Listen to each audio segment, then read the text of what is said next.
मैं उन तमाम कार्यकर्ताओं का धन्यवाद करूंगा जिन्होंने इस तरह का विशाल कार्यक्रम आयोजित किया। साथ साथ में राजस्थान से आए हुए तमाम साथियों का भी, कांति दादा और अन्य जो बड़े साथी हैं जिन्होंने कहा था कि हमें वहां जाना है और कार्यक्रम में सबसे मिलना है। मैं इस अवसर पर हमारे महान पुरखों को नमन करते हुए इस पंडाल के अंदर उपस्थित दूर दराज से आई हुई मेरी इज्जतदार माता बहनें, नौजवान युवा साथी और कर्मचारीगण, उन सबको मैं धन्यवाद जोहार करता हूं। हमारे कार्यक्रम व्यस्त हैं तो इधर से उधर सब जगह जा रहे थे। आपकी यहाँ के चतुरभाई वसावा भी हमें रास्ते में मिले थे, उन्हें भी कई जगह कार्यक्रम करने थे। मैं शुरुआत करूंगा जो आदिवासी अपनी संस्कृति, परंपरा, विरासत और पुरखाई व्यवस्थाओं के कारण जाना जाता था, आज उसी आदिवासी की संस्कृति, परंपरा और पुरखाई व्यवस्थाएं बिखरी चितरी है, जिसकी वजह से हम हमारी आदिवासी होने की पहचान को खत्म होते नजर आ रहे हैं। तब हमारे बुद्धिजीवी वर्ग और तमाम चिंतकों ने कहा कि हमें आइए, बैठिए और समाज के लिए चिंतन करिए।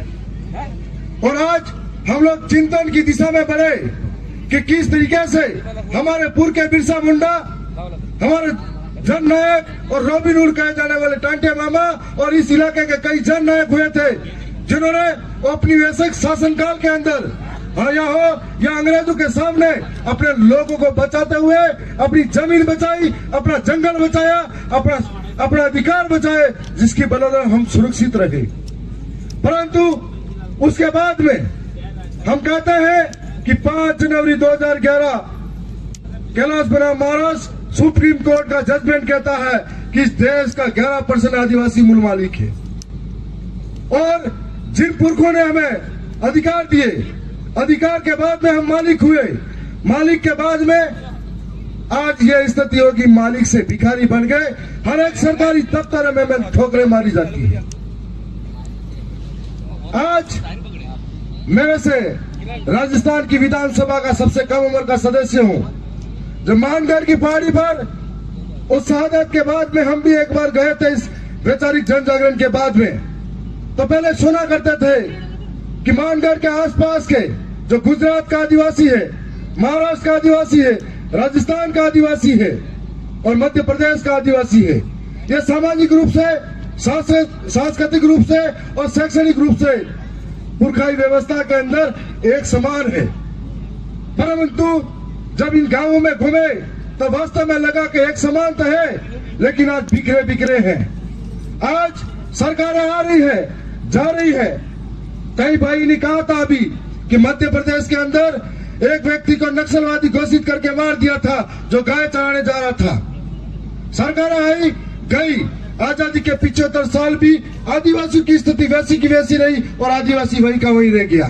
कभी विकास के नाम पर विस्थापित होना पड़ा, कभी स्टैच्यू ऑफ यूनिटी के नाम पर हजारों गांवों को उजड़ना पड़ा, कभी मणिपुर के अंदर 2 समुदाय को लड़ा के हमें आपस में उलझाया गया, कभी छत्तीसगढ़ के अंदर हसदेव के नाम पर हमारे गांवों को खाली कराया गया, तो कभी झारखंड के अंदर हजारों लोगों को बाहर विस्थापित होना पड़ा, तो कभी राजस्थान के अंदर पूरी अरावली को खनन के नाम पर खाली करके आदिवासी को विस्थापित किया। और हम लोग देखते ही देखते रह गए। मैंने पिछले इस बार के सत्र के अंदर सदन में कहा था कि बाहर से खनन को कंपनियों को इस आदिवासी इलाके में रख सकते हैं और ये कंपनियां उद्योगपति की बिना कानून के यहाँ पर आकर खनन कर सकती है, लेकिन जो आदिवासी इस जंगल के अंदर जब से रह रहा है, इनके वन विभाग के कानून नहीं बने थे, ये संविधान लागू नहीं हुआ था, तब से इस सदन के इस जंगल के अंदर रहने वाला है और उस जंगल के अंदर रहने वाले आदिवासी को विस्थापित कर दिया जाता है। मैंने कई मंजर देखे हैं जब बेघर होता हुआ कोई पीड़ा लेकर रो रहा है, लेकिन उसकी पीड़ाओं को कोई सुनने वाला नहीं है। ऐसे वक्त में ये कहना चाहेंगे, कई बार कई तरह की घटनाएं सामने आती है, तब हमें लगता है कि इसका कारण कहीं कहीं हम भी होते हैं। इसलिए होता है कि जितने हम आदिवासी हैं उतने हमने अलग अलग संगठन बनाए, उतने अलग अलग झोले झंडे लेके घूमे और उतने ही तरीके से हम बढ़ते गए। यदि हम लोग एक नहीं हुए और यदि हम लोग एक होकर लड़ने नहीं लगे तो जंगल जाएगा, जमीन जाएगी और धीरे धीरे हम लोग खत्म होंगे। संस्कृति की बात करें तो आज हमें जो अधिकार मिले हैं, हमारी मूल पहचान है, हमारी संस्कृति है, इसीलिए अधिकार मिले। आधुनिकता की चकाचौंध के अंदर हम लोग अपनी संस्कृति से दूर भागते नजर आए, और एक दिन ऐसा हो जाएगा कि कौन कहेगा कि यह आदिवासी है, और आदिवासी और गैर आदिवासी में फर्क क्या महसूस होगा। इसलिए हमें समझना पड़ेगा और आज इस तरीके से लड़ना पड़ेगा। अभी पिछले सत्र के अंदर हम लड़े थे कि ऐसे ऐसे राजस्थान के अंदर भी कानून ला रही थी डबल इंजन की सरकार, मतलब राजस्थान में भी बीजेपी और केंद्र में भी बीजेपी, तो यहाँ पर गुजरात में भी बीजेपी, और ऐसे में ऐसे ऐसे कानून आ रहे थे क्या उद्योगों के नाम पर सीधी जमीनें ले सकते हैं। हमने कहा कि राजस्थान ही नहीं, जहां जहां आदिवासी रहता है वन विभाग की जमीन है, और उसके बाद में चारागाह जमीन भी है, उसके बाद में बिला में जमीन भी है, लेकिन आदिवासियों के साथ में चारागाह बिला नाम पर ये उनकी नहीं है, और कभी भी उनको कह के हटवा सकते हैं। ऐसे कई किस्से सामने आते हैं, और ऐसे में जरूरत है कि हमें एक होकर लड़ना पड़ेगा, और लड़ना किस जगह है यह भी समझना पड़ेगा। दक्षिणी राजस्थान के अंदर आदिवासी परिवार की व्यवस्था बनी हुई है, और इस व्यवस्था के माध्यम से हमें कभी सोचा नहीं था कि उस व्यवस्था के माध्यम से हमारी आवाज कोई राजस्थान के जयपुर के अंदर पहुंचा सकता है। और ऐसी व्यवस्था के माध्यम से मेरे जैसा साधारण परिवार का व्यक्ति वहां गया, तब हमें लगा कि वहां जाकर बोलने से फर्क पड़ेगा। और मैं आपको भी कहना चाहता हूं, यदि किसी को विस्थापित होना पड़ेगा, आपके यहाँ पे अभी हाईवे निकलेगा, 5-6 गांव विस्थापित होंगे। ऐसा ही अभी किसी के साथ अन्याय होगा, शोषण होगा, तो हम लोग क्या करेंगे? ज्ञापन देंगे, धरना प्रदर्शन करेंगे। मैं आपसे कहना चाहता हूं कि लोकतंत्र के अंदर ज्ञापन देना, धरना देना भी एक समाधान तो है, लेकिन 1 लाख लोग यदि आप इकट्ठा करते हो और आपका एक जनप्रतिनिधि गांधीनगर के अंदर भेजते हो, तो वो एक बराबर की आवाज हो जाती है। और इसीलिए इस आवाज को वहां तक पहुंचाने की जरूरत है। इसलिए मैंने राजस्थान की विधानसभा के अंदर एक और बात कही थी कि हमें सांस्कृतिक रूप से बांटा गया है, हमारे साथ रोज अन्याय अत्याचार हो रहा है, तो हमारे लिए एक अलग स्टेट होना चाहिए और बिल प्रदेश होना चाहिए। ऐसे में मैंने कहा था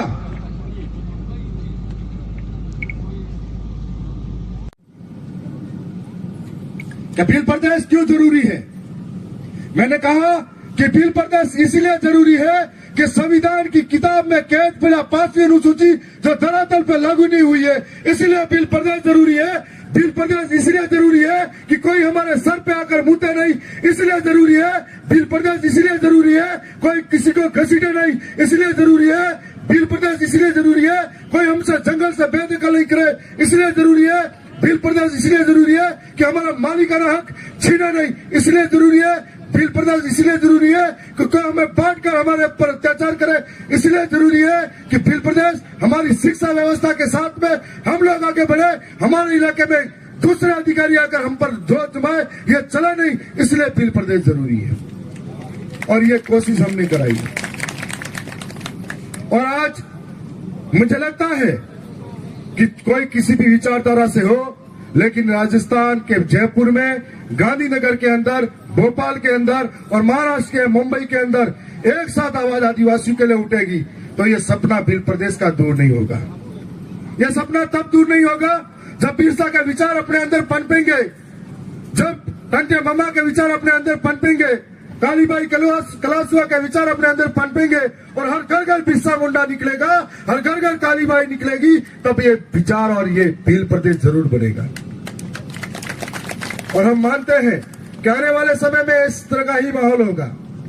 आज हम लोग यहाँ से जीत कर गए, साधारण परिवार से थे, हमारी व्यवस्था ऐसी है, अगर हम जीत कर गए और राजस्थान की सबसे बड़ी महापंचायत जयपुर के अंदर हम नहीं बोले हमारे समाज के लिए, तो हमें लगेगा कि हमारी समाज हमारी टिकट काट देगी। और यदि उनके लिए ऐसा प्रावधान है, यदि वो समाज के लिए बोले, तो उनकी पार्टी उनके लिए टिकट काट देगी। ये हम में और उनमें फर्क है।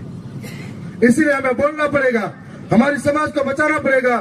साथ साथ में जिसने वो दिन देखे हैं, वो समाज को समझ पाएगा।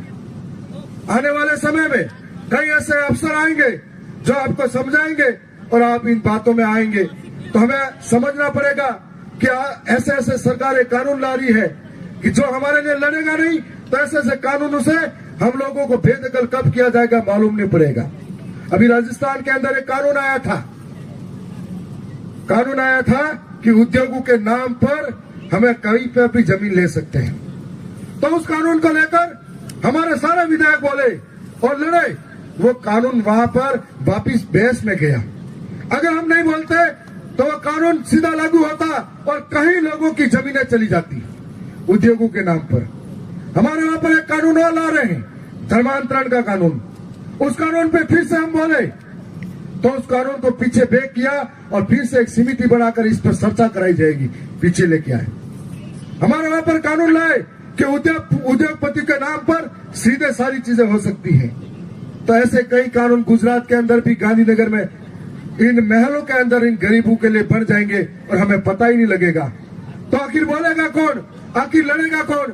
तो कोई हमारे लिए लड़ने वाला और बोलने वाला चाहिए, जो हमारे लिए लड़े, हमारे लिए बोले, हमारे लोगों के लिए बात करे कि हम आजादी के 75 वर्षों बाद भी सरकार आई गई, लेकिन वोट बैंक के नाम पर इस्तेमाल तो किया और धीरे धीरे हमें हाशिए की ओर धकेल दिया। हमारे यहाँ पर मूलभूत सुविधाओं की भी पूर्ति नहीं कर पाई। तो आज आपके बीच में हम खड़े हैं। मैं राजस्थान के नजदीक डूंगरपुर से भी आगे प्रतापगढ़ जिला लगता है और सीतावता अभ्यारण्य है। हमारे वहां पर 40% जंगल के अंदर लोग रहते हैं और रोज हम लोगों को लड़ना पड़ता है। तो मैं ये कहना चाहूंगा कि जब भी ऐसी कोई बात आए इस गुजरात के अंदर भी, जहां पर आदिवासियों के साथ में कोई पीड़ा हो, तो हम लोगों को याद करिए, हम हमेशा आपके लिए तैयार खड़े मिलेंगे। हम इसीलिए भी खड़े मिलेंगे, हमें ऐसा लगता है, चाहे वो मणिपुर का आदिवासी हो, चाहे मध्य प्रदेश का हो, चाहे गुजरात का हो या महाराष्ट्र का हो, यदि किसी को कहीं चोट लगती है, हमें ऐसा लगता है कि हमारे शरीर के किसी हिस्से पे चोट लगी है, इसलिए हमें वो दर्द महसूस होता है। और आज हम फिर से यही कहेंगे कि इस मौके पर आप सबने हमें सुना। मैं कल दिन से लगातार कई कार्यक्रमों में था, इसलिए थोड़ा लेट हो गया था। मैं उत्सुक था आप सबसे मिलने के लिए, कि इस इलाके से भी वाकिफ होना चाहता था, जहां पर एक चाले और इस नारे में बहुत कुछ बदलाव हो गया था। तो आने वाले समय में एक चाले पर आदिवासी चाले, इस नारे के साथ में हम लोग आगे बढ़ेंगे। जब शुरुआत करते हैं तो कई तरह की विडंबना आएगी, कई तरह के कष्ट और संघर्ष आएंगे, कई लोगों को तकलीफ झेलनी पड़ेगी, और ये तकलीफ और संघर्ष दक्षिणी राजस्थान वालों से पूछो, सबने झेले हुए हैं। और मुझे मालूम है कि आज इस चिंतन शिविर के बाद में सच्चे सिपाही की तरह, सच्चे आदिवासी की तरह शादी में जाओ या मौत मरण में जाओ, लेकिन हमारे समाज के अंदर फैली कुरीति को बचाओ। साथ साथ मैं एक विशेष संदेश देना चाहता हूं। मैं नौजवानों से अपील करना चाहता हूं कि आजकल नौजवान हादसों का कई शिकार हो रहे हैं। हमें याद करिए, हमारे बिरसा मुंडा 36 साल की उम्र में समाज के लिए शहीद हुए थे। टंटे मामा समाज के लिए चले गए थे। ऐसे कई इस इलाके के भी नामी नाम हैं। जब वो लोग समाज के लिए शहीद हुए थे, तो हम टेमली स्टार और राइटर बनकर घूमकर समाज को क्या देना चाहते हैं? तो हमें हमारे समाज को मजबूत करना है और एक एक बच्चे को शिक्षा से वंचित नहीं करना, उसको शिक्षा के साथ जोड़ना है, क्योंकि शिक्षा वह छेड़नी का दूध है, जो पिएगा वो दहाड़ेगा। मैं इतना ही कहूंगा कि हम सब अगर साथ चल पड़े तो आंधी तूफान खुद ही चल पड़ेगी। हम सब अगर साथ चल पड़े तो आंधी तूफान खुद ही चल पड़ेगी। सागरों की बात क्या, हिमगिरी सरीके ढल पड़ेंगे। हम सब अगर साथ चल पड़े तो दीप क्या, सूरज हजारों निकल पड़ेंगे। बहुत बहुत धन्यवाद, आप सबका जोहार।